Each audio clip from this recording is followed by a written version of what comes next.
let's talk about fat.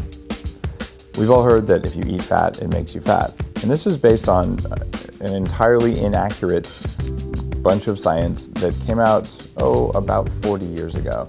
A guy named Ancel Keys, 28 years old, has never treated an obese patient whatsoever, gets hired by a congressional committee looking for a problem to solve the obesity problem. So he came up with a then extremely controversial and not proven theory that if you simply ate less fat and ate more carbohydrates, that magically you'd get thin. If you just look to your left and look to your right, you'll see that it doesn't work, because the odds are that one of the people on either side of you, or both, are fat, just like I used to be when I weighed 300 pounds. I eat a stick of butter a day.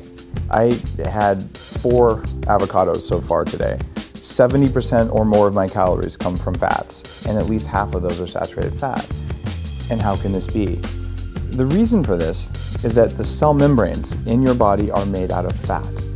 This means that for, say, insulin or anything else to get in or out of a cell, there's a bunch of tiny droplets of fat, and they can be rancid fat, they can be poor quality fat, or they can be good quality fat. And when they're made out of good quality fat, like grass-fed butter, like coconut oil, things like that, stable saturated fats, they don't oxidize and make free radicals. If they're made out of excessive omega-6 oils, you tend to make free radicals throughout your body and you get unstable cells. If you have stable cells, you're in good shape. They require saturated fat. Guess what else requires saturated fat? Testosterone, progesterone, estrogen. Your brain itself is predominantly fat. Well, it's predominantly water, but after that it's fat. So, think about that. Did you know that Raisin Bran and graham crackers were engineered foods made 100 years ago to reduce libido? The people who put those together, Mr. Kellogg and Mr. Graham, they knew that eating low-fat, high-carbohydrate, grain-based foods lowered human libido. And I'm here to tell you in the Bulletproof Diet book that if your libido is low because your hormones are broken, that it's not just your sex drive that's gone, it is your zest for life that's gone.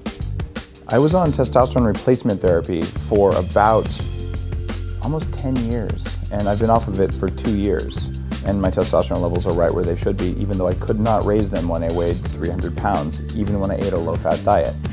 So what happens when you turn the fat back up in your diet? The clean, good quality fat, not the rancid canola oil, soybean oil, manufactured distilled oils. What you get is an incredible increase in clarity and an incredible decrease in cravings. So you can look at food and not want to just wolf it down. That frees up willpower, and that's the very core of this work, which is how do I make my cells work better? How do I have more willpower, more energy, so I can bring